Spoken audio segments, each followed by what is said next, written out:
So I'm going to present on Foam, which is a protocol for building a consensus-driven map of the world. And so really, a Foam protocol has like three main different elements. And that's called the crypto-spatial coordinate, the spatial index visualizer, and ultimately proof of location. And so really like the starting point of the project was that there are no geospatial tools or standards for blockchain developers whatsoever. So that's everything from how do we put geospatial information into a smart contract, how do we visualize it, and then how do we even verify it. So that's kind of where we started from. So currently we have a product that's live on the Ethereum mainnet. It's called the Foam map. It's a token-created registry for curating geospatial points of interest and kind of one of the first mechanisms of kind of trying to verify geospatial data on the blockchain. And where we're going towards is something called proof of location, and that's about actually verifying things that move around in the real world. And with that, we'd be using low-power radios and a time synchronization protocol.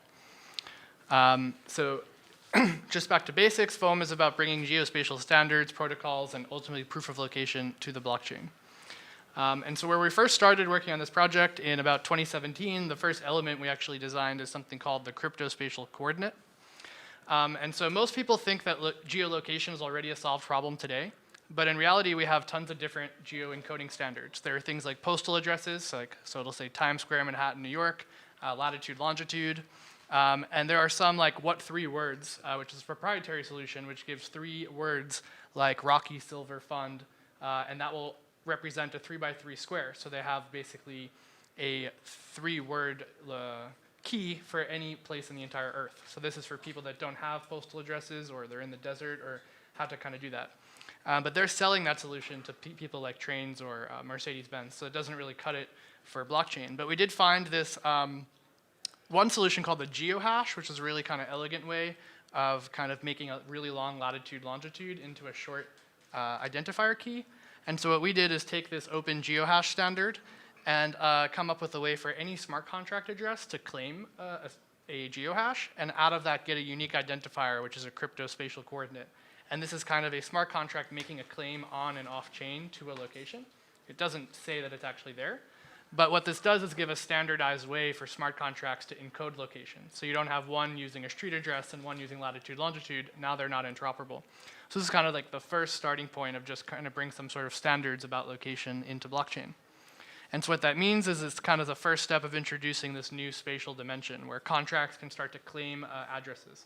And from there, we'll really see how do we actually verify if what they claim is true or not. So this is actually the new lab, the building we're sitting in now. And for example, if it claimed, if a smart contract representing the new lab, it would get this kind of unique identifier that you'd be able to derive its location from, and you'd be able to derive its smart contract address. And you'd be able to check it in the real world and on chain as well. So as the first element of just encoding geospatial information, from there we want to then be able to visualize it. So from there we made the spatial index visualizer, which is kind of like a visual blockchain explorer. And so there are currently no real general standards of building maps that are connected to the blockchain, especially for developers. So this is kind of the architecture of the spatial index visualizer. It's a full stack web app, and it uses everything from the top like Uber, DeckGL tools, Mapbox SDK. It's a React app with MetaMask, and you can interact with the blockchain via the front end. And then there's a backend API written in Haskell. It's running on Kubernetes clusters, and it can basically index the entire blockchain into a PostSQL database. And then from there, this API feeds these events to the front end. So you kind of have this loop where you can interact from the web app with Ethereum. The backend can index it and feed those events back to the front, so that you basically, everything you then see on the map is actually a smart contract. So this is the kind of architecture that powers the Foam map today, where every point you see actually represents a smart contract on the blockchain, and you can interact with it through that, and it's powered by this backend we've built in API. And so while working on this spatial index visualizer, we came up with a lot of custom tools to support it. And these are general purpose tools for Ethereum developers. They're not related to geospatial or blockchain. And so the first is that we are functional programmers at Foam. We're the largest contributors to the Haskell Web3 library. And when working on this project, we made the PureScript Web3 library. So PureScript is a functional programming language that compiles to JavaScript, but it's very much like Haskell with strongly typed language and secure. So this is kind of what powers the front end of the application, is this library that we maintain. Additionally, we made a tool called Clickbait. This allows you to spin up a custom blockchain from a Docker image really quickly, and you can pre-allocate balances to different accounts and import libraries already. And we also developed something called Chanterelle. And this is written in PureScript as an alternative to Truffle. Truffle is one of the most popular deployment tools in Ethereum and JavaScript, but it's also comes with a lot of pain points. And so we made this as an alternative in our work. So essentially at Foam, we have an entirely own Ethereum stack that is kind of custom made for us, but available for anyone to use for their own purposes. So instead of Truffle, we use Chanterelle. Instead of Web3.js, we use PureScript. And instead of these test RPC modules, we use these clickbait Docker images. And this makes it really, really fast to spin up applications, deploy things to the mainnet, and in a really secure way. So these are available for anyone to build on, not even generally spatially. But when it comes to the spatial index and the Foam map, we do host the Foam developer portal. So this is how you can get access to that API and get started either building your own applications with these tools or trying to basically do some analytics on what's happening on the map. So that can be found at developer.foam.space. And all of these kind of previous tools are actively maintained libraries that are open source and on GitHub. So those are kind of the elements and tools we've built that are quite general purpose and are meant for any spatial developer to be able to have a map in their application and to tie it to a blockchain. But where the Foam token comes in is then how do we actually start to verify information? And so what we start with is what we call static proof of location.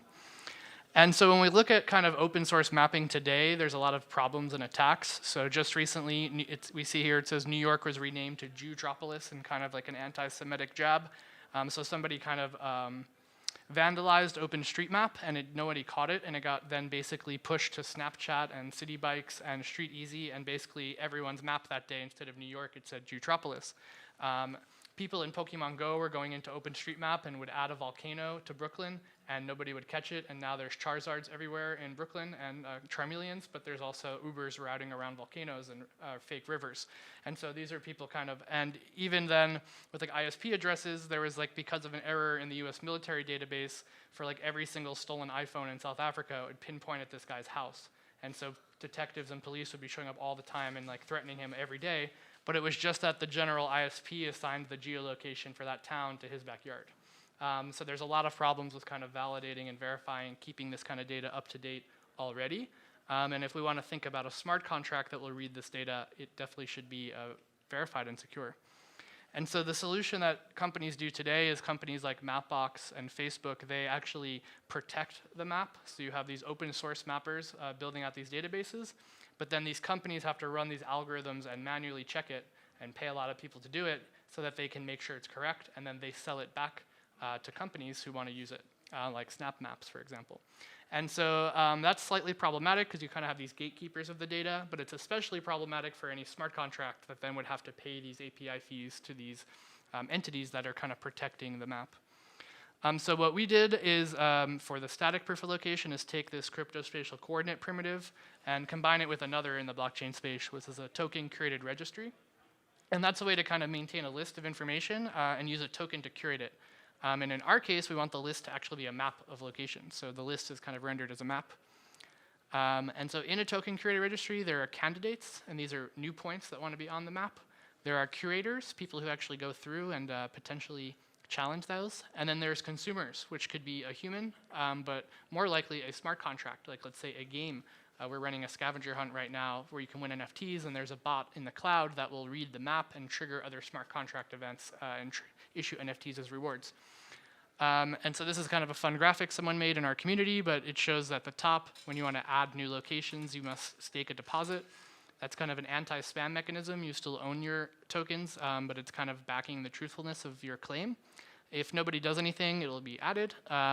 But if somebody challenges you, they can stake against you, and that kind of creates this reward pool where people can then vote on if it should stay or not. And that's kind of the real innovation here, is that there's now an incentive to even check these points because there is this kind of like latent bounty if you found an error. And this is a little bit outdated, but kind of shows the amount of points that have been added to the map. So in this snapshot, there was 8,000. I think it's closer to 10 now. And in about 4% were actually challenged, and slightly less were then removed. You can see some were like manually removed, but ultimately a lot of the points are getting through, and people are staking tokens to them. So this is also shows the amount of tokens that are staked in the foam map today across different contracts, one signaling, which I'll get to after. So from when we launched in September to December to today, people are actively basically adding data to this registry. And this kind of shows the growth and one's, I'll skip that for now. And so we have a lot of challenges occurring as well, and you can kind of like start to learn of how these actually curation markets perform in the real world. This is one of the first token curated registries, so a lot of assumptions need to be tested and kind of see how people behave, and then we can kind of respond to them and make news. So when this was this snapshot, it showed that the highest challenge reason was the actual point was in the wrong location. But since then, the chart is actually different, where the metadata has become the biggest reason, and it's because people are getting more nitpicky to try to sneak in challenges and make people vote on their side to get the points. This shows that points are either really challenged right away, or old points that people are sifting through get challenged. Yeah, stop there. So that's about what's live today, and we've learned a lot. There's an active community of people either curating the map or debating how to enhance it. There are a lot of governance parameters that can be triggered, so people are kind of working through that. And we see people also building now games on top of the map. So the map is kind of a game, but it's also very much a protocol meant to generate a verified list of points. And then those points are to be used by other applications, whether it's a game or something else. But going forward, we're working on dynamic proof of location. And this is on how do we come to consensus on where actually something is in the real world. So today, the way that we kind of derive real-time location is through the GPS system. And it works really great to figure out where you are. But the satellites only send messages to Earth. They don't hear anything back from us. So you can figure out where you are, but the satellites don't know where you are. There's no history of where you've been. So it's very easy for you to change your GPS data before you send it to someone else. And it's called spoofing. And so it's a huge problem across supply chain, IoT, mobility like cars, Pokemon Go. But when we think about in a trustless Web3 economy, if people want to accept location data to issue out a payment, let's say, you can't use GPS because it's impossible to know if it's a real or a fake GPS message because there's no origin. And this is becoming a bigger and bigger problem. Like kind of the location market is suppressed. Companies like Pokemon Go couldn't capitalize on revenue because too many people spoofed where they went and they wanted to partner with stores. Uber has lost tons of money trying to detect spoofers who are making their trips last longer to ramp up the prices. And we're seeing more and more kind of military-style interferences and attacks against GPS. And there really is no alternative or backup, but there's also no way today to actually verify your location in that way. I'll skip that now. So in the kind of foam system, what we want to build is something that is Byzantine fault-tolerant, completely independent of GPS, trustless and permissionless, and driven by punishments and rewards. And the way that we do that is through synchronized clocks and triangulation, low-power radio networks, crypto economics and incentives, and different consensus models for local and global. And the kind of radios that we're looking at for this is a new class of radios called low-power wide-area networks. These radios have a very long battery life, but can also go an extremely long range, so unlike Bluetooth, et cetera. So these are really interesting about something where you could not have an insane amount like Bluetooth and still get decent coverage. So the radio we're currently working on is called LoRa. It has up to like a 10 to 15 kilometer range and 10-year battery life in optimal conditions, probably much less in like a dense urban city, but this is a really exciting radio that also runs on the open ISM band, so you don't need a license from the government to operate these radios. You could run a business with these radios without a license. And there are plenty of people kind of hosting these radios for free today. So this is a snapshot in Sydney, Zurich, and these are people running them kind of for IoT, DIY projects. They have a sensor in a pond, and they want to get that data to the cloud. And people are running these low-power radios for free today.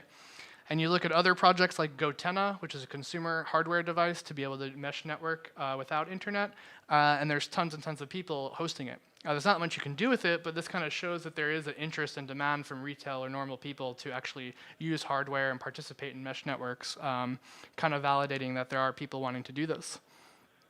So in the foam system, what we call these radios is zone anchors. So you would have them kind of being hosted by people who stake tokens. And they would kind of find each other over radio and synchronize their clocks. And once synchronized, they form a zone, and a zone is kind of maintaining a quorum on space and time, and they're constantly synchronizing their clocks and broadcasting messages. And if they unsync or kind of act incorrectly, the idea is they would lose their stake. And the idea is that once this service is there, customers can now generate proofs of where they've been in a way they never could before. So applications can then define the logic. And let's say it's an Uber app. The app would say to the driver, for you to get paid at the end of this route, you must produce 7 receipts along the way. And the only way those receipts could be made is if they were interacting with the zone. So the zone is then basically keeping a quorum on time and space and can accept fees from customers that want to generate proofs. So the system is meant to be trustless, independent, open, hold people accountable, and incentivized. And so what we've been doing earlier this year has been building a kind of local testnet so we can simulate this in the lab. And we called it the Geo Pickle. This is what it looks like. So it's a rack of like 40 Raspberry Pis. And so each rack of 4 would represent a zone. So a zone needs at least 4 zone anchors, one for X, Y, Z, and a 4th for time. And so here we have 10 zones, and what it allows us to do is simulate that they can hear each other half the time, maybe they can hear each other 99% of the time. You can simulate packets being dropped, and so that we can actually run just locally this kind of simulations. And it's been really great to work on the time sync software and protocol through that. This is kind of like a GIF of showing like that you can see all the zones, and they'll be running the time sync software, and eventually they will synchronize, which is great to see. Yeah, I think I ran out of slides, but what I wanted to say is that was the previous progress. Since then, we've been working on the actual radios and a custom firmware for them, and in parallel, the kind of blockchain scaling architecture of a plasma architecture. And so right now, in 10 minutes, up in our office, because Foam is based in the new lab here, we're going to do our first demo of the radios running time sync over radio, and then basically being able to exit their plasma chain. And that uses Tendermint consensus as well. So yeah, if you want to see it in action, come up to our offices in 10 minutes, and happy to take questions for now.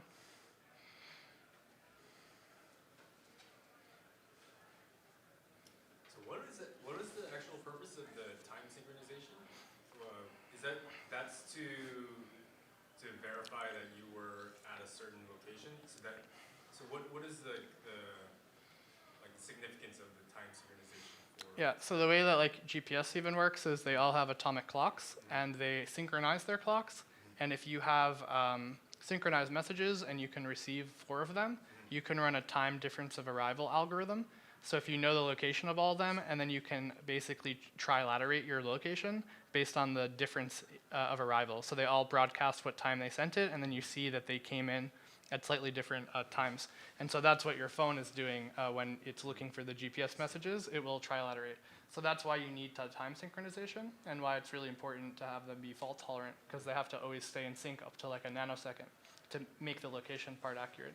And so this physics here will work the same, in that these radios are synchronizing and they're broadcasting their messages. So anyone listening can learn their location.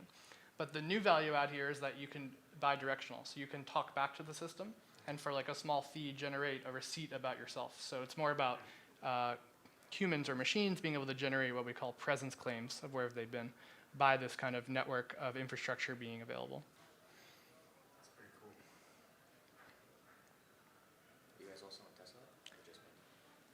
So the Foam map is on mainnet and launched last September. We're doing our first demo of like the radio stuff on a testnet today.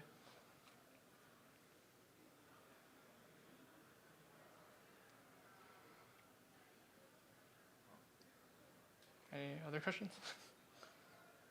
How many applications do you guys get for the TCR, like on like a weekly basis? So Caleb here in the back, he's a Foam community member, and he does some analytics, so like the charts we saw, but he also started a service called the Foam Daily Digest, so that like every day tells you how many points were added, how many challenges, signals, where the active voting is, and it's been pretty volatile. So like last week, there was like over 30 challenges at one time, and like close to over 8 million to Foam in the voting contract, and it was like extremely active. And then there's like a hangover now, and there's been no challenges. And then there was like a week where there was like 5 points a day, I think there's only been a few days in the history since we launched where there were 0 points, and then there'll be like a game that started on a Saturday, and like the last 3 Saturdays there was 45 points added by like new users. So it's been kind of volatile, but it is slowly kind of tokens getting sucked off the market and into the registry. Is any of like the applications like programmatically added, or is it literally like you're like manually answering? There's no like preventing someone from writing a bot that will auto import points, but I can't verify if anyone's done it or not. But it's mostly people kind of like manually, and they are really meticulous about it, because if they mess up, someone might challenge them. How and much then is the deposit? the minimum deposit is 50 foam, so its idea is to have it be enough to be anti-spam, and also should be enough that it's worth voting, because if you have it too low, voting, the reward will be less than the gas. And then what we saw is people staked a ton, so they're like really proud of their point and put like 10,000. And then we see like a guy with a lot of foam will challenge them for 10,000 and then try and win the vote. So it happened a few times, and then the people like rallied together and then like destroyed this challenger, and he lost like 30 challenges in a row, like at the exact same time, because he started them all at the same time. And so like we're aware of like the perils of on-chain voting, but if it should eventually hit an equilibrium of every point had the minimum, the challenges should only really be legitimate. And kind of a lot of the challenges we saw were also people kind of, even if they found a real error, they would challenge it for the maximum amount to try to get, but there was no requirement for the person to stake so much there anyway. The idea is longer term, it'll be a way to like visually rank points. So if you want to be more visible, you can put more at stake. But yeah, and so it'd be awesome. We have a grant program available and bounties for this. So if someone wants to like, I think bots are pretty underexplored.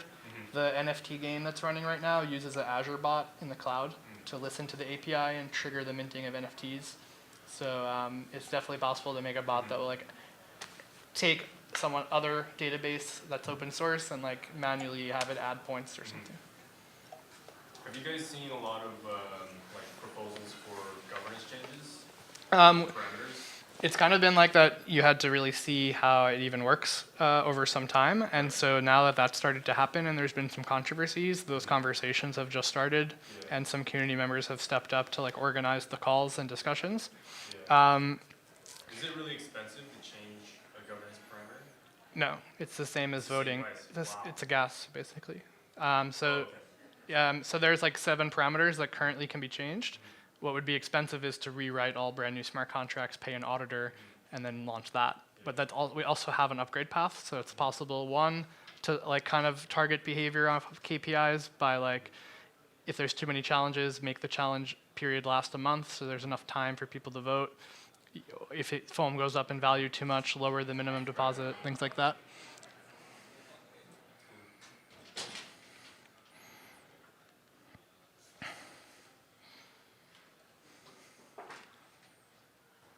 All right, we have 5 more minutes. Any more questions? Yeah? How do you, what can you do to guard against like a collective troll, like say the volcano idea, like what's going on if enough people in your system thought something was hilarious and just wanted to place a volcano somewhere or something like that, and so they could tilt a vote in favor of that. I mean, so there's a lot we're currently exploring on making the parameters more intertwined. So like, for example, a challenge to point addition ratio. So like your challenge power ability could be like tied to how many points you've added. But ultimately, it's like a consensus-driven map, so comes down to subjective behavior. And so if the majority of foam users agreed that there was a volcano in Brooklyn, and it's on the blockchain, and nobody wants to pay enough money to challenge them, well, then they'll just have to live with that fact. Ultimately, the minority who is upset about it could also fork the code and leave behind the volcano. But of course, that always goes back to like rational incentives. Like if somebody's going to stake a bunch of tokens and then they totally mess up the real world representation, like the TCR will no longer be valuable, and the the value of their token goes down. Yeah, at least that as well. that's like the naive interpretation. Yeah, that as well. So in theory, they wouldn't mess up their incentives like that.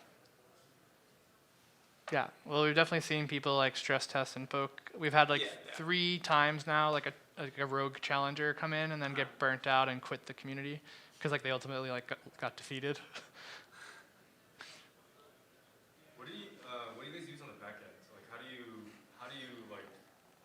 I remember you said something about like an index database. Yeah. So we have a API written in Haskell, and we're running on Kubernetes clusters, and then it basically reads from Ethereum. Just event listening?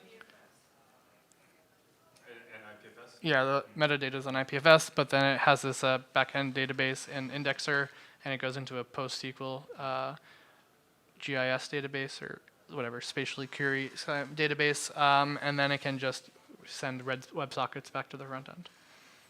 And so from the front end, it's just like seeing normal data and just renders it on the map, like in the same way any Mapbox application does. And then this kind of structure can be, used for, it can like index anything from, it doesn't have to index just the TCR, it could index CryptoKitties with geospatial addresses in them.